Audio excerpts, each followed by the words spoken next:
Hi, I'm Max Bergman. And I'm Donatien Rui. And this is The Eurofile, a podcast where we look at Europe through a Washington lens.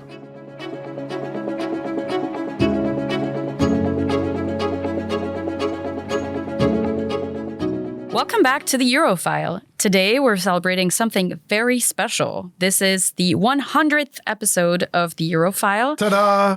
Huzzah! Indeed. Meaning that we've officially been doing this show for over 3.5 years. I think it's a pretty big milestone. There's another thing that we are not quite celebrating, but is worth mentioning, which is that this is my second to last episode on the Eurofile. I will be transitioning out of CSIS at the end of June after 10 beautiful years in the institution. I'm very excited for what's next, and I'll talk about this more another time. You can follow me on LinkedIn. I'm just very excited that we get to talk about all the many, many things that we've discussed over the last 3 years. Donatien, you're about to get a lot of LinkedIn followers, but let me just say thank you. It's been a great tenure here at CSIS, great 10 years, and fantastic 3.5 years hosting the podcast with you. It is going to be very hard for us to move forward. Really want people's feedback on how we should evolve the show, how we can improve the show. Any thoughts and ideas that we have from our listeners, please provide feedback as we go to the drawing board to think about how we're going to structure things going forward. You can reach us at erep@csis.org. That's erep@csis.org. We're desperate for ideas because, Donatien, it's going to be really sad not having you here in the hot seat with me every other week. I'm sure you'll find tons to talk about, but as all our listeners know, you could just put me in a room with nobody and it would. But I did want to say thank you to you as well, Max, for letting me join this really fun podcast, really fun endeavor, and for letting me push in some of the topics that are really my hobby horses, things like elections, corruption, all this kind of good stuff. So thanks so much.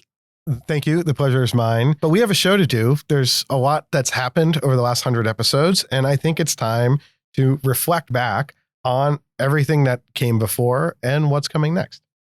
So in January 2023, Max, we were in a slightly different place. Ukraine was approaching 1 year of the war. It was under the Biden administration. We were still in von der Leyen's first commission as president. We had the remnants of COVID, especially in the economic space.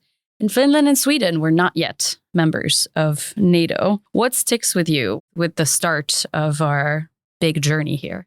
Well, I went back and listened to the first episode, and I can fully attest that one thing that has not changed at all is my inability to pronounce European names. That is something that I apologize to every European, especially the French listeners. That has not really improved drastically. It's a little better. A little better. It's a little better because I also listened to that episode and it was really grating in my ears. It was jarring even for me. But what was, I think, fascinating about that first episode is one of the things that we talked about was tanks. You know, this was the first episode, and the issue was Germany's reluctance to provide tanks to Ukraine because the U.S. wasn't providing tanks. We were providing infantry fighting vehicles. And there was this like weird debate about what is a tank. And the Germans, were wrapping themselves in sort of this ridiculous distinction. Now, there is one between tanks and infantry fighting vehicles, but this was basically Germany being very reticent about taking a leap forward when it came to supporting Ukraine, when it came to defense. Boris Pistorius was not yet the Minister of Defense. And so you had just a very different Germany that looked at the world very differently, but was beginning to change. And I think what we can see is not just for Germany, but for Europe overall, there has been a real shift over the last 3.5 years to a much more martial Europe, so to speak. The other thing is that, throughout this podcast, we have talked a lot about various elections, and we've talked about elections from all over Europe, from Slovenian elections to British elections to votes that are held in France, seemingly all the time, lots of French governments, lots of German elections, and really trying to keep a pulse on how European politics is shifting and evolving and the sort of presence of the far right within Europe. What does that mean for Europe? Does it mean the end of Europe? And I think our sort of take and conclusion has generally been like, well, this isn't a great thing for the EU if there's sort of an anti-EU party or a party that doesn't want the EU to do things. On the other hand, still see that the EU is able to move in many directions. And so calling sort of for the preemptive death or the EU's, imminently collapsing, I always thought that was probably wrong. And now 3.5 years into this, I think it's pretty clear the political resilience of the EU is there for all to see.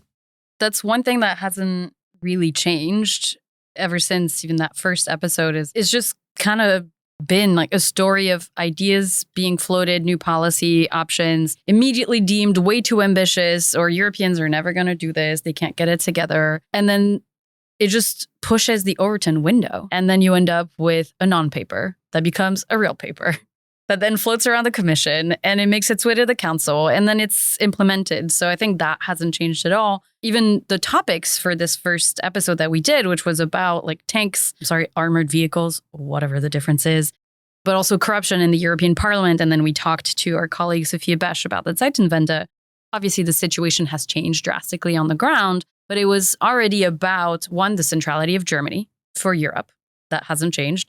All of us twisting ourselves into pretzels, pun intended, to try to figure out if Germany will ever live up to this promise, Europe's defense posture and whether it can produce enough and send enough to Ukraine, and then some of the non-defense things that are important as well in the European institutions. And to me, that just shows like Europe remains kind of a Rorschach test. It just, however you choose to look at it is going to confirm your priors on it. And that hasn't changed, I think, for the last 3 and something years from the commentary that we see on it. And related to what you said about people, poo-pooing the growth of Europe's ambition.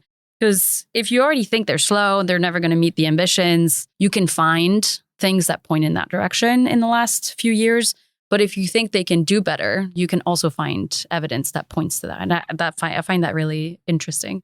So I think when I sort of reflect back on that first episode, it's a Rorschach test. You can look at it in two ways. You can say, oh my God, nothing has changed. Or you can say, oh my God, everything has changed, right? So I started with, look how much Germany has changed. On the other hand, you could also look at this and say, as you noted, we're still talking about a war in Ukraine. We're still talking about Germany being reluctant to lead right now. This week or last week at the European Council, all eyes are on Germany and whether they're going to act when it comes to China, whether the EU will have a stronger policy toward China. Germany's sort of at 6s and 7s about what their policy is and what they're going to do. Europe really depends on Germany. So we're still talking about that. We're also still talking about the rise of the far right, political instability in Europe, even after they just had this massive election result in Hungary. Politico this week was like, oh my God, look at the polling that's happening in France and the far right could win in the French elections next year. And that could be the death of Europe. So we still haven't gotten beyond any of the narratives and arguments. But what I would sort of say is that in thinking back on the last 3.5 years, in thinking about how change happens, how you make progress, and this is, I think, what Europeans sometimes struggle to understand about themselves and about how the EU works. And I think sometimes having a Washington lens about how hard progress is to achieve at a federal level, where in Washington, it's like excruciatingly hard to see how things can change, right? How can you pass a law that then requires 60 seats in the Senate? It requires, getting it through the House. It requires basically uniform control in the House and Senate, and then the president's on board. And then, and then you have lobbying interests, right? It's incredibly hard. And that is sort of the case at the EU, except the EU is able to actually pass legislation, do things, but not at a rate that European voters are used to. So if you're, our other producer, Otto Svensson, and you're in Denmark, you are used to a country that has parliamentary democracy, has a coalition. The coalition agrees on basically what they're going to do at a domestic level. Now, it's never straightforward and easy. There's always politics, but the government then does it. It acts. And so you have European governments, European citizens are very used to having governments that are actually quite responsive, can pass laws. It's not the end of the world to try to pass a piece of legislation at a national level, or in most cases. But then at the EU level, it's like, oh my God, this is so much more difficult. From an American perspective, oh my God, look at how many laws the EU is passing. And then all our companies freak out about how many laws the EU is passing, how much the EU does. And so I think what you see at the EU level is a non-paper comes out. It sort of is discussed. It doesn't really happen. The European Council doesn't act. People think tanks talk about it. We write about it. We talk about it on the various podcasts. And then everyone gets upset and annoyed that, man, why didn't they do this? Why haven't they taken action if only Europe would show the will and pull itself together and act. And then slowly but surely Europe acts, and then everyone complains that the action that is taken is compromised, right? It's not exactly what my think tank report said, but that represents slow and steady progress. And I think there's questions that sometimes that slow and steady progress doesn't meet the moment, is too slow. And so this is, I think, the challenge in a fast moving world. The EU legislating process is not necessarily all that fast moving and has lots of veto points that we see. But I think the fact that we've looked so much at the process itself, we looked at the different themes that we covered a lot over the last few years, and internal machinations of the EU is actually something that we talked about a fair amount. But I think that itself shows that there's more important things happening now in Brussels. And that's why it's important to follow even what's happening in the corridors of the Commission and who the top jobs are going to go to after the European Parliament elections. And that, to me, is another sign that the importance of the EU as an actor on the global stage has continued to rise to some extent, but also they take themselves a little more seriously. I don't mean too seriously, though, sometimes. They believe that there's really big things to be accomplished. And I think that's reflected in how much we all look at this a lot more. I mean, this is pre podcast, but when I started at CSIS in 2016, the thing that shocked me was how little the DC, even in Europe circles, the DC scene understood how the EU works. There's no understanding, but also very much no interest. And I think that at least is different now. At least now there is a podcast. That's right. And that is part of the void that our podcast hopes to fill, not just for our American listeners, but also for our European listeners. Yeah. Part of what we've tried to do over the last 100 episodes is to say, actually, maybe the political center of gravity is not at these national capitals that we here in Washington are very used to interacting with, that we have longstanding relationships, but is actually in this other capital, which is Brussels, which is the capital of Europe. And that understanding how all the national capitals are interacting with Brussels. But if you start from Brussels, it really kind of shifts your outlook on what is happening. And I think one of my favorite interviews that we've done was with Matt Kaminsky, who is the former editor and founder of Politico Europe, in describing how, when they arrived in Brussels, like there wasn't really an outlet, an entity covering Brussels the way Washington politics and policy is covered, the way Politico was covering it here in Washington and still is today. Instead, what you had were like foreign correspondents in Brussels reporting back, oh, Spain, this is what this thing that the EU is doing means for Spain. And that's all fine. That still exists. But what was sort of missing was covering Brussels as if it's a political system. Yeah, it was basically one small outlet like EU Observer and then Euronews. And that's kind of there were a few, but it was like Politico was like, there's a huge gap there. And in fact, we now see other outlets covering Brussels in a similar way. And so I think that speaks to something that Brussels is increasingly like Washington. I think Matt even said that Brussels, Brussels reminded him of Washington with sort of similar dynamics. It's kind of bizarre that Washington isn't paying attention to the city that increasingly looks like it. One of the things also about this podcast is that essentially it's been split in two different administrations, a bit more time in the Biden administration, but really from November 2024 onward, we've been thinking about how the Trump administration would approach Europe and then how it's approaching Europe. And we're thinking about the Biden administration. How do you kind of reflect on how, if the podcast has this split personality of sort of pre-Trump Biden and then post-Trump, what are some of your reflections? Well, they're very different worlds, obviously, for the transatlantic relationship. I think under Biden, we were in a world where we could take the relationship for granted a lot more. And I think a lot of people did, a lot of people in DC, a lot of people in Europe, but we did as well to some extent, although I think we did an okay job considering the fact that Europeans did tend to rest on that fact too much, that even if it wasn't going to be Trump in 2024, coming back in 25, we still weren't going to be pre-2016 world for the relationship. But still, there was a calm in the relationship, I think, that was quite different than obviously under the second Trump administration. I think it allowed us to look at other things, to look at Europe and how it thinks of itself internally, especially at that time. There were a lot of conversations around, first of all, COVID, but that led to conversations around more fiscal unification because of the loan program and some of the political dynamics that were unfolding. Obviously, we started a little bit after the French election of 2022, but we were able, I think, to do something that was more Europe for itself. And at times, obviously, when it comes to Ukraine, how does the transatlantic space work together to fix what's happening there? Under Trump, it's been completely unavoidable to look at how the United States is, one, pulling away from Europe and at what speed, two, putting pressure on Europe and in which policy files, basically, the United States is putting pressure.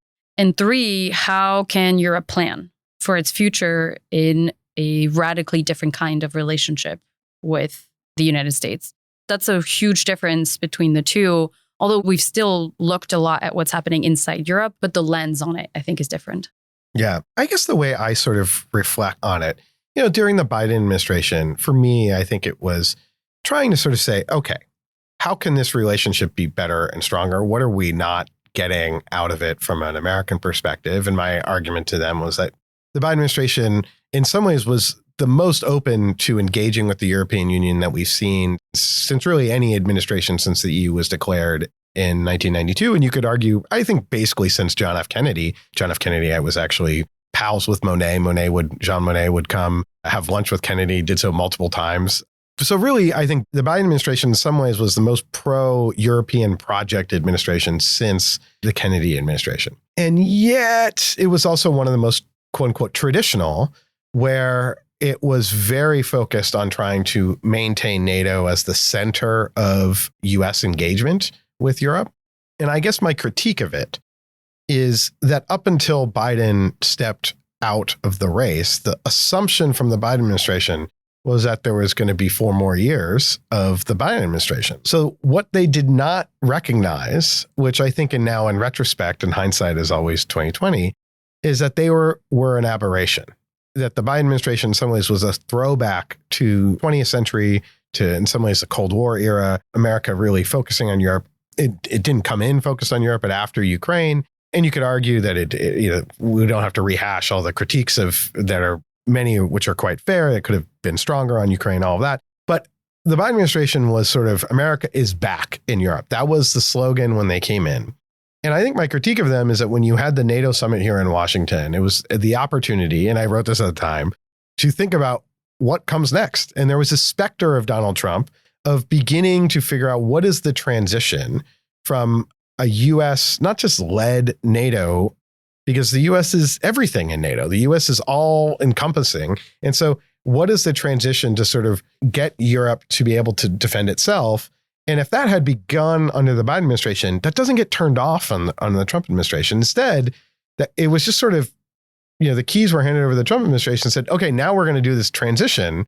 And there's no real plan. They don't really have the trust of the Europeans. And so we're in a very messy situation that I think should have been quite clear that Joe Biden wasn't going to be president forever and perhaps wasn't going to be reelected, or maybe it was going to be another Democratic president, that a transition would have occurred.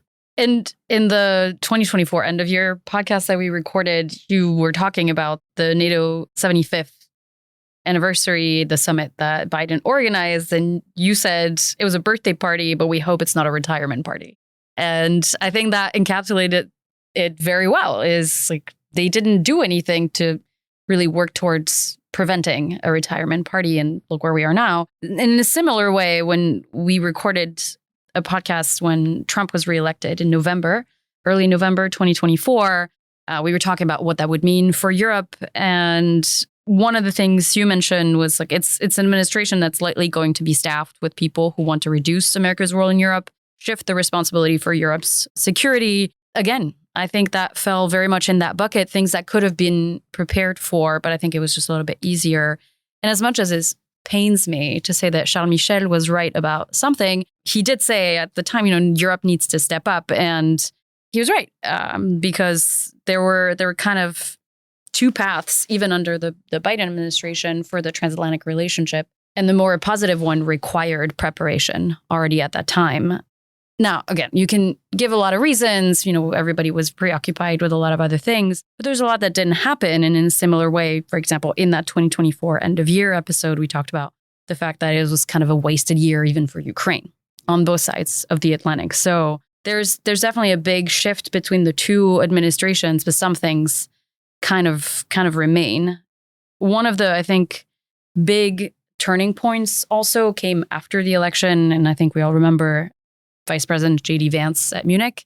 I think that was another big shock moment for Europeans and for the relationship itself, because it really announced, like, not only are we going to do the things we said we would do on security and defense, we also have very strong ideas about how you're managing tech regulation, quote unquote, free speech, and we're coming for that too. And I think that was maybe an added element that, if you read Project 2025, is not that surprising, but I think was a little bit of a blindside for Europeans. Like, oh, okay, it's not just going to be NATO. There's also all these other things that they want to talk about in a way the Biden administration never would have. When I think about the Trump administration, I think what Europeans really got wrong about it, there's a few things they've gotten right that I think they were more right than I think I've been. What they got wrong was when Trump won in 2024, it was not the shock for them of 2016.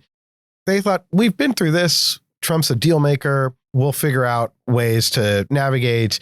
This is not going to be all that disruptive. And I think what they hadn't realized is that when Trump won, there were a ton of guardrails when you had Secretary of Defense Mattis and others in the administration surrounding him were generals that sort of boxed him in on some of his more radical ideas and proposals. And these generals tended to not have the most radical ideas about what should be done. And so there wasn't a lot of dramatic stuff actually happening. There was, not shaking Merkel's hand when they first met in 2017. There was stuff like that. But from a policy standpoint, Trump was sort of boxed in.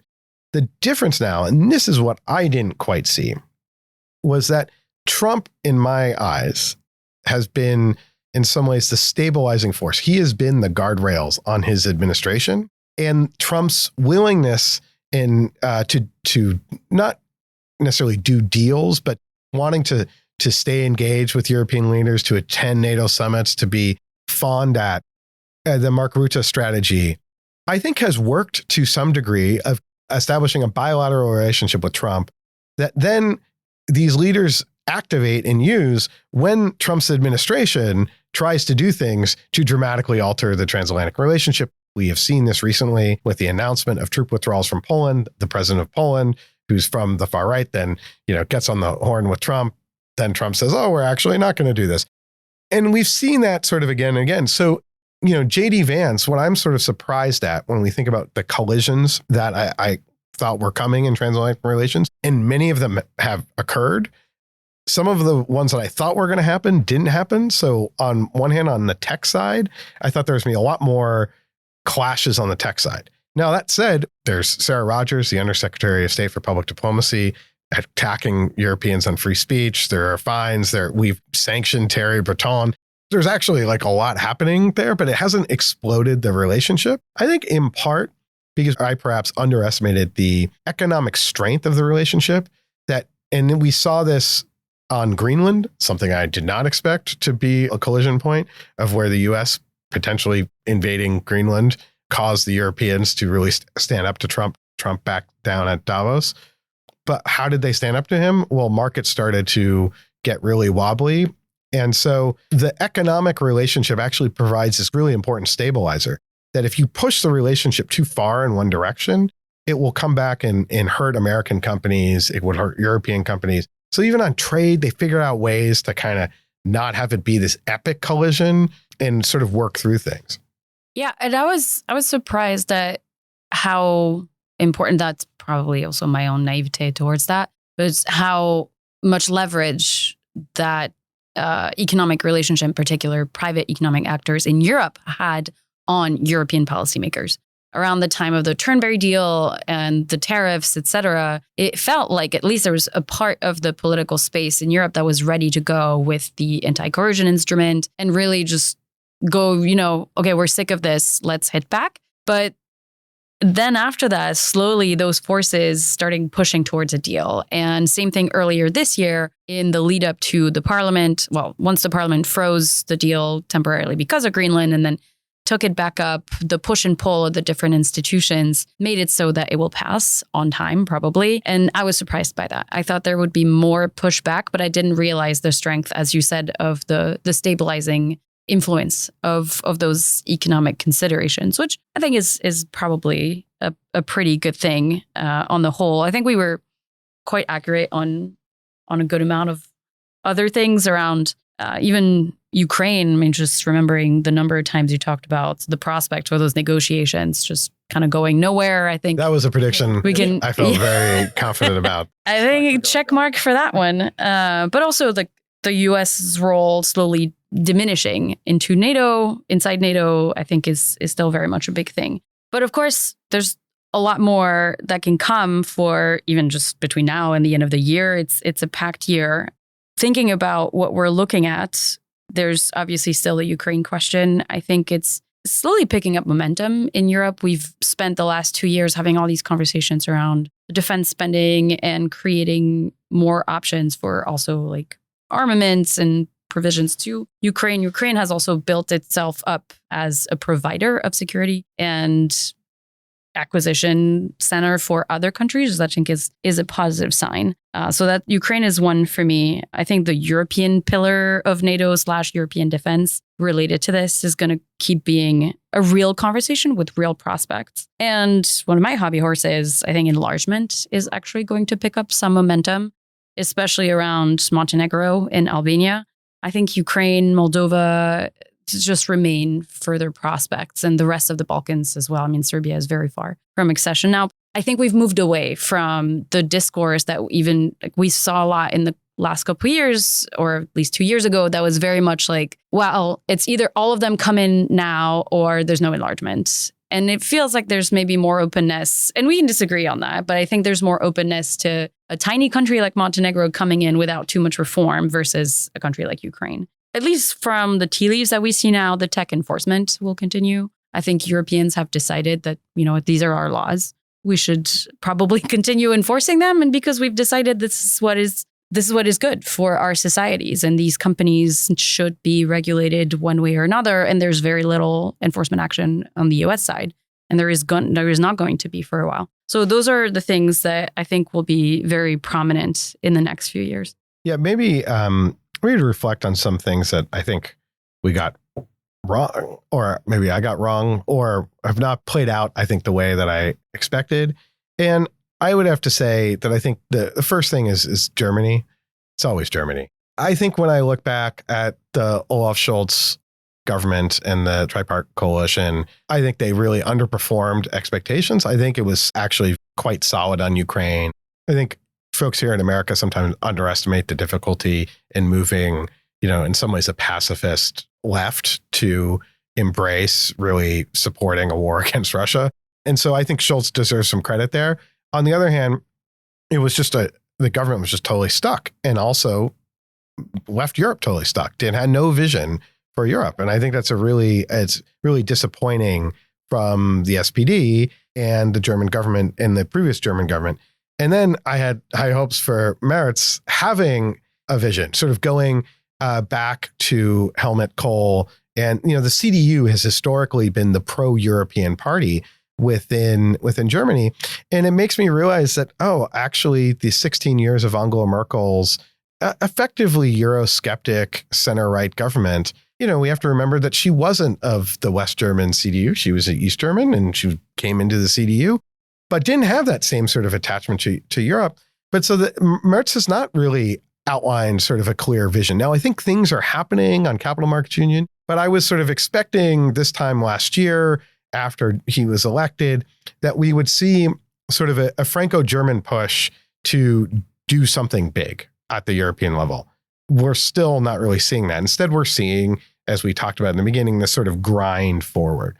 The other thing I think I would have expected more of, particularly as Trump was elected, is more progress on the treaty reform side. I think when you talk about enlargement, I'm all about enlargement, but there's just no way, in my view, that the EU is going to enlarge unless you drop unanimity, because the EU just suffered through 16 years of hostage taking from Viktor Orban's government, and they've gotten out on the other end. And the EU actually played, I think, an important role in his election in holding back funding and squeezing his government because of his actions.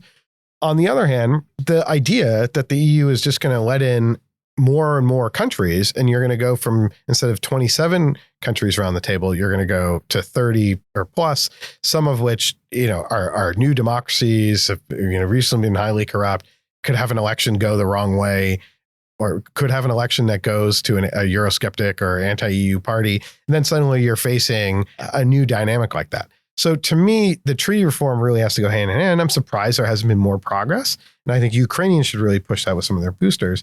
I am also surprised that there hasn't really been, I would say, a revival of kind of a federalist spirit within the EU, and a move toward realization that when it comes to defense, that the current structure just doesn't work at all. It can't really defend yourselves as Europe if every country is going to have sort of an equal say, equal voice, and you're not going to have some sort of new structure, an actual common foreign security policy. And we haven't really we've seen real reticence on European leaders to dive into that. And so I think one challenge is that you have very parochial national leaders focused on their next election. There's always the next election. What does this mean for my country? And so that's always been the case. But then how do you aggregate at 27? And so that challenge on foreign policy remains. I was thinking that we might see more progress, but that I think will continue to be one of the key challenges going forward. Yeah. And the last thing, just because thinking about the national parochial interests as well, is one thing that's been somewhat surprising, I think, is what you could describe as the resilience of the center in European politics. And it might seem like a national thing where we look at these elections one by one, but they all impact what Europe can do in their own way. And that's really important. And that's why I care about these things, and I always want to talk about them. And I know not everybody wants to talk about the coming election in Kosovo or whatever. But, yes, they're not a member state, I know. But I think that's something that actually is going to come to a head in the next couple years. There are huge elections next year in France and Poland and Italy. And even in the European Parliament, yes, there still is somewhat centrist governing coalition there, but we are still seeing the slow creep to the right. Parties that 10 years ago I would have called center-right, I just can't anymore. They are right-wing parties. And the other ones are far-right parties or extreme parties, and we need to be able to talk about that. And so I think the discourse of how the center has held and this slow lurch towards the right has been not that threatening. I personally disagree with that, and I think it's going to be a big problem in the next few years, because that's also what is pushing what they're calling simplification efforts, is really a deregulation effort for some parts of this political spectrum, masquerading as competitiveness. But also some of these right-wing parties are able to hide this. And I don't think that's super democratic. But I think that matters also because politics, policy, all the things we talk about ultimately are for people. We do these things for people in those countries. And I think we can easily lose sight of that, especially when you talk about foreign policy and competition and all these things. But that's why those things really matter when we have a conversation about corruption with the European chief prosecutor or machinations in the European Parliament. Those things really matter. And I think we're going to come to a head on this. And I just hope we don't keep trying to make it seem like it's not that big of a problem. I think in some places it's been held back pretty well. I think in some places inviting these parties into government is actually not a great thing because you're legitimizing them. And I know they keep growing, and at some point you need to give them a chance to show what it's like when they govern. But we need to remain clear about what it means when these people come into power, not just for the people in that country, even though they're the first recipient of this. And sometimes you can hide what you're doing at home with what you're doing on the world stage. But ultimately, this starts creeping into the European discourse as well. And I don't want us to lose sight of that. I think that's a good place to leave it. Then at the end, this isn't our last episode together, but I want to thank you for being such a great partner in crime over the last 100 episodes, and wish you all the best on your next endeavors. It's really sad to lose you here at CSIS over almost a decade, but we know that you will be in town, and we know that you're still going to listen to the Europhile. And lastly, I just want to say that I have an announcement as well. I'm not leaving the show, but I am working on a book that hopefully will come out next year if I can get it done. It is called Europe Rising, The Forging of the Next Great Superpower. It essentially argues, and this won't be a shock to all the Europhile listeners, that Europe's union is not failing. It is succeeding. There's a lot of doom and gloom about Europe's future. But I think some of what I outlined today and in our discussion is that Europe is moving forward. It is not failing. It's succeeding. So where is it headed? And this is part of what this book seeks to look at, and partly by going and doing a deep dive into the origins of the European project and how it's evolved over the last 75, 80 years. And you might have noticed across the episodes that have come out since Max started working on the book, you could tell what part of the research he was at based on the anecdotes that we got. Yes, no, it's I went deep into like 1940s and 50s and 60s. And Monet and then Delors. And it's been very useful. But so that book will be out next year. I'll be working on it. And, there's nothing to pre-order yet, but expect to hear more about it on this show. But with that, I want to thank all of you for tuning in for 100 episodes. I want to thank Denetier Henry for being such a great co-host over the 100 episodes. And we will see you next time on The Europhile, where, as always, we look at Europe through a Washington lens.